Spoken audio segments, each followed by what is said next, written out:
ایک بات بھی اپنی بہنوں سے کہہ دوں، اللہ کے رسول علیہ السلام نے تو یہاں تک فرمایا جو عورت عطر اور خوشبو لگا کر اپنے گھر سے نکلتی ہے کہ وہ خوشبو مردوں کو اپنی طرف مائل کرتی ہے، ایسی عورتیں قیامت کے دن زانیہ عورتوں کی حیثیت سے اٹھائی جائے گی۔ اللہ اکبر، زناکار عورتوں کی حیثیت سے اٹھائی جائے گی۔ عورتوں کو باہر نکلتے وقت تو خوشبو بھی نہیں لگانا چاہیے، اور برقع بھی ان کو ایسا پہننا چاہیے کہ اتنا ڈھیلا ڈھالا برقع ہو کہ ماں اللہ اکبر کہ پہننے والی عورت جو ہے وہ اس کا جسم چھوٹا ہے یا بڑا ہے، اس کا جسم دبلا ہے یا موٹا ہے، اس بارے میں کسی کو اندازہ نہ ہو۔ اتنے ڈھیلے اور اتنے بھدے کپڑے پہننے چاہیے برقعے کے حوالے سے۔ لباس اچھا پہنو لیکن برقعے کا کپڑا بھدا ہو، برقعے کا کپڑا چمکیلا نہ ہو، برقعے پہ ڈیزائن نہ ہو۔ آقا فرماتے ہیں اور آگے بڑھے تو ہم نے کیا دیکھا، کچھ مرد اور عورتیں ہیں جن کی چمڑیاں آگ کی کینچی سے کاٹی جا رہی ہے۔ بس میں بات طویل نہیں کروں گا اور ختم بھی کر دوں گا وقت پہ، کیونکہ ہم 1 گھنٹہ لیٹ چل رہے ہیں اور مجھے دوسرے پروگرام کی طرف، رات کے پروگرام کی طرف جانا بھی ہے۔ لیکن غور سے سن لیں، معراج کا یہ بھی حصہ ہے۔ فرمایا کیونکہ معراج میں حضور اللہ فرماتا ہے لِنُرِيَهُ مِنْ آیَاتِنَا، ہم نے ان کو اس لیے سیر کرائی مسجد حرام سے مسجد اقصی تک تاکہ ہم ان کو اپنی نشانیاں دکھائیں۔ یہ نبی کا دیکھنا ہے، نبی کا دیکھنا ہے۔ جہنم میں لوگ بعد میں جائیں گے، نبی پہلے دیکھ رہے ہیں۔ جہنم میں لوگ بعد میں جائیں گے، نبی پاک پہلے دیکھ رہے ہیں۔ توجہ کریں، یہ نبی کا دیکھنا ہے، یہ نبی کے دیکھنے کی شان ہے۔ پھر بھی کچھ لوگ کہتے ہیں کہ نبی کو غیب کی خبر نہیں۔ میں نے کہا نادان، اگر یہ غیب نہیں ہے تو پھر غیب کسے کہتے ہیں؟ حضور دیکھ رہے ہیں۔ جہنم میں جانے سے پہلے جہنمیوں کو اللہ دکھا رہا ہے۔ فرماتے ہیں ہم نے دیکھا کہ جہنم کے اندر کچھ لوگوں کی چمڑیاں آگ کی کینچی سے کاٹی جا رہی، آگ کی کینچی سے، اور وہ چیخ پکار رہے ہیں اور ان کی چیخ سنی نہیں جاتی۔ کیسے سنی جا سکتی تھی؟ رحمت للعالمین ہے۔ حضور فرماتے ہیں جہنم کی آگ کی کینچیوں سے چمڑیاں کٹ رہی تھی۔ اس پہ ذرا دھیان دیں، دنیا کی آگ نہیں اور دنیا کی کینچیاں بھی نہیں، جہنم کی آگ، جہنم کی کینچی اور چمڑیاں کٹ رہی، وہ چلا رہے ہیں۔ میں نے پوچھا جبریل یہ کون لوگ ہیں؟ اس میں مرد اور عورتیں ایک ساتھ تھے، وہ ننگے تھے، مرد اور ایک ساتھ تھے، ننگے تھے، ان کی چمڑیاں کٹ رہی تھی آگ کی کینچی سے اور چلا رہے تھے۔ پوچھا جبریل یہ کون ہے؟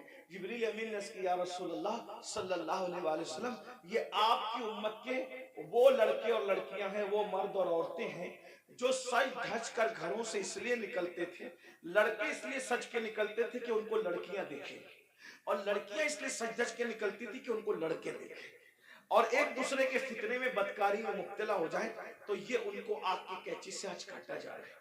دیکھیے سجنا سنورنا برا نہیں ہے، لیکن اس لیے سچ کے نکلنا کہ لوگ میری طرف گناہ کے حوالے سے مائل ہوں، بدکاری، ورنہ سج کے نکلنا تو میرے نبی کی سنت ہے۔ ام المومنین سیدہ عائشہ صدیقہ فرماتی ہیں کہ جب حضور گھر سے نکلتے تھے اگر آئینہ میسر نہیں ہوتا تو حضور پانی میں اپنی شکل انور دیکھا کرتے تھے، تو میں کہتی تھی حضور آپ بھی؟ تو آقا فرماتے ہیں عائشہ اللہ حسن والا ہے اور وہ حسن کو پسند کرتا ہے، اگر کوئی بندہ گھر سے سج سنور کر زینت کے ساتھ نکلتا ہے تو جس کے پاس جاتا ہے اس کی بھی اور جو جاتا ہے اس کی بھی اللہ دونوں کی مغفرت فرما دیتا ہے۔ ہمارے یہاں تو نماز کے لیے بھی سج سنور کر مسجد جانے کا حکم ہے، لیکن افسوس اس بات پر ہے سجنے پر اسلام اعتراض نہیں کرتا، سنورنے پر اسلام اعتراض نہیں کرتا، زینت کرنے پر اسلام اعتراض نہیں کرتا۔ اسلام یہ کہتا ہے کہ اچھی نیت کے ساتھ زینت کرو۔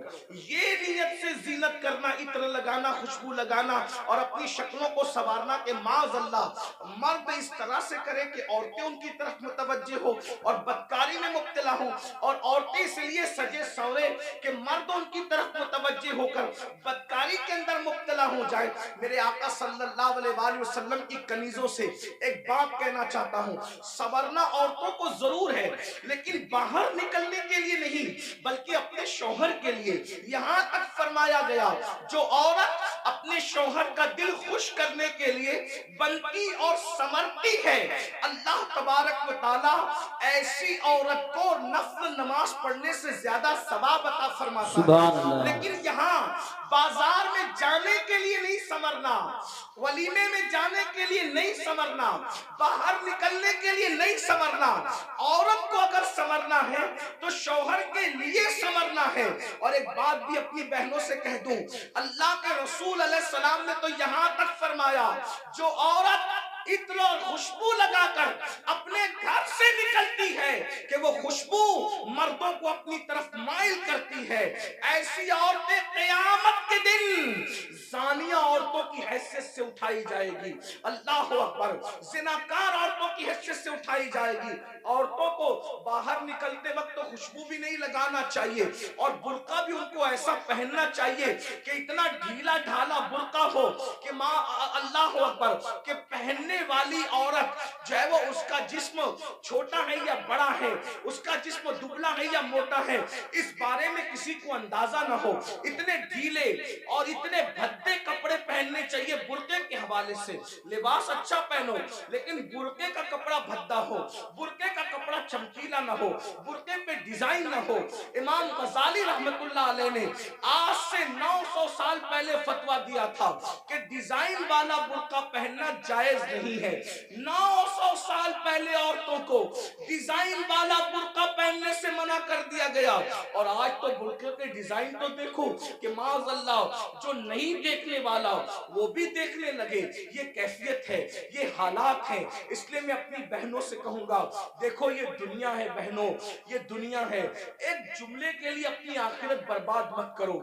यही एक जुमला ना कि सहेलियों में बंद संवर के जाऊंगी तो सहेलियां कहेगी तू कितनी अच्छी लग रही है। बस एक जुमला, इस एक जुमले पे अपनी आखिरत खराब कर रही हो।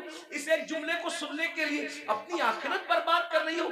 मेरी बहनों कौन क्या कहेगा? सहेलियां इतना कहेगी, रिश्तेदार की औरतें इतना कहेगी तू कितनी अच्छी लग रही है और बढ़कर एक लंबी गाली भी दे देगी कि तू तो बिल्कुल हीरोइन की तरह लग रही है। मैं समझता हूँ कि हमको कोई हीरो या हीरोइन कहे इससे बड़ी कोई गाली मुझे नहीं लगती। क्यों? इसलिए कि हीरो हीरोइन कौन है? ये वो लोग हैं जो स्क्रीन के सामने आके ज़िना करते हैं, ये नाचते हैं। तो किस कोई हमको नचनिया, भाई अगर कोई कहे कि तू मौलाना लग रहा है तो मौलाना का मतलब क्या? इल्म वाला। मौलाना का मतलब क्या? शरीफ। मौलाना का मतलब क्या? नमाजी। मौलाना का मतलब क्या? मुत्तकी, परहेजगार। अब अगर कोई कहे कि तू तो हीरो लग रहा है, तू हीरोइन लग रही, तो आप मुझे बताएं कि वो लोग क्या क्या करते हैं। मैं किसी से नफरत नहीं करने की बात कर रहा हूँ, मैं कोई नफरत की बीज नहीं बोलने आया हूँ, लेकिन एक बात कहता हूँ, स्क्रीन पर आकर के ज़िना करते हैं कि नहीं करते? फाहिशा औरतों से भी ज्यादा गंदे ये लोग हैं कि फाहिशा औरतें तो छुप करके घरों में ज़िना करवाती हैं, लेकिन ये तो स्क्रीन पर आकर के ज़िना करते हैं, कैमरे के सामने आकर ज़िना करते हैं, बदकारियां करते हैं। और तुम खुश होते हो कि मुझे तो ये कहा जा रहा है, फिल्मी अदाकारा से तशबीह दी जा रही, मैं कितनी अच्छी लग रही हूँ। मेरी बहन ये गाली। और सुन लो, एक ऐसा गंदा जुमला सुनने के लिए तुम अपने नबी को नाराज कर रहे हो, तुम अपने खुदा को नाराज कर रहे हो। अल्लाह अकबर। इसलिए मेरी गुजारिश है, ये दुनिया हमेशा नहीं रहने वाली, ये दुनिया ने हमेशा नहीं रहना, दुनिया ने खत्म होना है। बल्कि दुनिया जब खत्म होगी हमारी जिंदगी तो दुनिया खत्म होने से पहले ही खत्म हो जाएगी। और बुजुर्गों ने फरमाया कयामत जब आएगी जरूर आएगी, लेकिन उसकी कयामत तो उसी दिन आ गई। कब आ गई उसकी कयामत? जिस दिन हमारी रूह का रिश्ता हमारे जिस्म से टूट गया, जिस दिन हमारा इंतकाल हो गया, उसी दिन हमारी कयामत आ गई। अब हम आखिरत की तैयारी नहीं कर सकते। मैं अपनी बहनों से पूछना चाहता हूँ और आपसे भी कहना चाहता हूँ, कभी तसव्वुर किया, अपनी कब्र का तसव्वुर किया? एक दिन हम कब्र में जाएंगे, जरूर जाएंगे, कब्र के अंदर दाखिल होंगे, जरूर दाखिल होंगे। सोचो तो सही, वहां का अंधेरा सोचो। जाना तो है, उसका कोई इनकार कर सकता है? नहीं कर सकता। जाना तो है, कब्र में अंधेरा है, करवट बदलने के लिए भी जगह नहीं है, वहां कीड़े हैं, वहां मकोड़े हैं, वहां सांप है, वहां बिच्छू है, कोई बचाने वाला नहीं, कोई मदद करने वाला नहीं, कोई मददगार नहीं। जरा मेरे भाइयों गौर करो, मेरी बहनों गौर करो, वो वक्त कैसा होगा? थोड़ी देर के लिए, एक लम्हे के लिए तसव्वुर करो, वो वक्त कैसा होगा जब इन गोरे गोरे खूबसूरत नरम नाजुक गालों को कब्र के कीड़े खा रहे होंगे। कब्र के कीड़े जब इनको खा रहे होंगे, उस वक्त कैफियत क्या होगी? हाँ, ये आंखें जिस पर गुरूर और तकब्बुर और घमंड करते हो, इन आंखों को कब्र के कीड़े पी चुके होंगे, इसके आंसू पी चुके होंगे, इसके दीदे पी चुके होंगे। और अल्लाह अकबर, ये जिस्म, ये नर्म और नाजुक जिस्म जिस पे बड़ा घमंड है इंसान को, इसकी चमड़ी, इसका गोश्त, हड्डियां सब कब्र के कीड़े चट कर जाएंगे। उस वक्त हमारा क्या बनेगा? इसलिए मेरे भाइयों, मेरी बहनों, अल्लाह से डरो, इन सब चीजों की मालूमात हासिल करो कि अल्लाह का अजाब क्या है, अल्लाह के अजाब की शक्लें क्या है। और आज मैं तो ये कहता हूँ, कब्र में जो अजाब होगा वो तो होगा, कब्र में जो सजा मिलेगी वो तो मिलेगी, जहन्नम में जो मिलेगी वो तो मिलेगी, लेकिन दुनिया में सजा अल्लाह दे रहा है। आज दुनिया के 90% लोग जो है बेचैन है, बेकरार है, मुस्तरिब है, वो लोगों को सुकून नहीं है। सब कहते हैं हजरत सुकून नहीं है, कोई कहता है अल्लाह हजरत सब कुछ है सुकून नहीं है, कोई कहता है बेटी को रिश्ता नहीं है, कोई कहता है औलाद नहीं है। जिसको औलाद है फर्मा बरदार नहीं है, फर्मा बरदार है उनको नौकरियां नहीं है, घर में रोजी रोटी का मसला है। हर मुसलमान नहीं बल्कि हर इंसान किसी न किसी मसले में उलझा हुआ है। ये मसले क्या है? ये मसले नहीं है, ये मसले जो है अल्लाह के अजाब की एक शक्ल है। अल्लाह ने बतौर अजाब मुसल्लत किया है। बेटी को रिश्ता नहीं आता, ये अल्लाह के अजाब में से एक अजाब हो सकता है। याद रखना, रोजी के लिए दर दर भटक रहे हो, खुदा के अजाब में से एक अजाब हो सकता है। सोते हो नींद नहीं आती, नींद की गोलियां लेकर भी सोते हो फिर भी नींद नहीं आती, अल्लाह के अजाब में से एक अजाब की शक्ल हो सकती है। औलाद नाफरमान है, माँ बाप को गालियां दे रहे हैं, माँ बाप को घर से निकाल रहे हैं, माँ बाप को जलील कर रहे हैं, माँ बाप को रुस्वा कर रहे हैं, ये सब क्या है? अल्लाह के अजाब में से एक अजाब है। इसलिए अल्लाह की नाफरमानी करोगे तो यही होगा। बहरहाल आखिरी बात के तौर पे अर्ज कर रहा हूँ, फिर आका इरशाद फरमाते हैं हम लोग और आगे बढ़े। जब जहन्नम का मुशाहिदा किया तो हमने देखा कि कुछ ऐसे लोग हैं जिनके होंठ आग की कैंची से काटे जा रहे हैं, आग की कैंची से होंठ काटे जा रहे हैं। मैंने पूछा जिब्रील ये कौन लोग हैं? तो जिब्रील अलैहिस्सलाम ने अर्ज़ की या रसूल अल्लाह, ये आपकी उम्मत के वो उलमा हैं, वो मुकर्रिर लोग हैं जो कौम में फितना फैलाने की बात करते थे, कौम में ऐसी बात करते थे कि कौम में फितना फैले। आज इनके होंठ काटे जा रहे हैं। और एक हदीस में ये भी आया है कि ये वो मुकर्रिर लोग हैं, ये वो उलमा लोग हैं जो लोगों को तो नेक काम का हुक्म देते थे मगर खुद नहीं करते थे। कुरान कहता है लिमा तक़ूलूना मा ला तफ़अलून, वो क्यों कहते हो जिस पर खुद अमल नहीं करते। अब यहाँ ये बात ध्यान से सुन ले, गौर से सुन ले। आखिरी बात के तौर पे, किन मुकर्रिरों के होंठ काटे जा रहे हैं आग की कैंची से? जो लोग उम्मत में ऐसी बात करते थे लड़ाने की, उम्मत को डिवाइड करने की, उम्मत में फितना पैदा करने की। आज देख लीजिए बहुत सारे मुकर्रिर ऐसे दुनिया में मिलेंगे आपको जो उम्मत में आते हैं बांटने की बात करते हैं, तकसीम करने की बात करते हैं।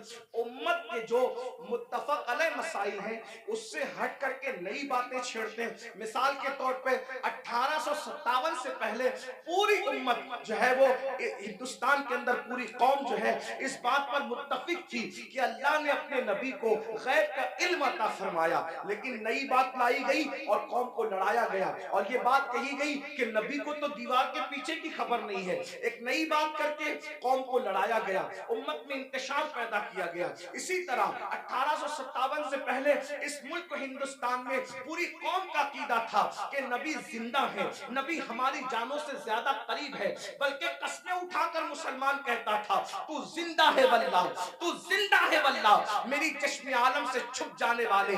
लेकिन ये बदतरीन उलमा, वो अल्लाह अकबर बिदती उलमा, वो बदतरीन खल्क है, अल्लाह अकबर, वो बदतरीन खुतबा जिन्होंने ये बात फैलाई कि माज़अल्लाह नबी मरकर मिट्टी में मिल गए, कौम को लड़ाया कि नहीं लड़ाया। इसी तरीके से आज भी कुछ लोग ये काम कर रहे हैं कि अल्लाह अकबर सहाबा और अहलुल बैत के अकीदे पर, यानी सहाबा की मोहब्बत और अहलुल बैत की मोहब्बत पर पूरी दुनिया के लोग कायम है, पूरी दुनिया के मोमिनीन कायम है। लेकिन एक तबका मुकर्रिरों का ऐसा है कि वो अल्लाह अकबर अहलुल बैत की मोहब्बत के नाम पर सहाबा को तान करता है और कौम को लड़ाता है। और कुछ लोग لوگ ایسے ہیں جو صحابہ کی محبت کے نام پہ اہل البیت کو تان کرتے ہیں اور امت کو لڑاتے ہیں. یاد رکھنا آج قوم کے ساتھ جو کھلواڑ کرنا ہو کر لو، لیکن آخر موت ہے، موت مرنا سب کو ہے، عوام کو بھی اور خطبہ کو بھی. اس لیے خدا کے لیے آپ سے بھی کہتا ہوں ایسے لوگوں کا اعلی کار نہ بنو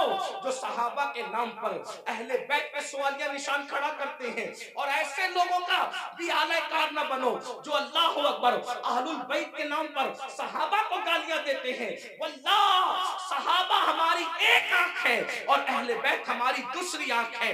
ہم دو آنکھ والے ہیں اور ہمارے ایک ہاتھ میں صحابہ کا دامن ہے اور ایک ہاتھ میں اہل البیت کا دامن ہے. اللہ اکبر. صحابہ وہ ہیں جنہوں نے اسلام پھیلایا ہے اور اہل بیت وہ ہیں جنہوں نے اسلام بچایا ہے. ہم پھیلانے والوں کا بھی احسان مانتے ہیں اور بچانے والوں کا بھی احسان مانتے ہیں. نعرہ تکبیر، نعرہ رسالت، مسلک اعلی حضرت، نعرہ تکبیر. حضرت علامہ مولانا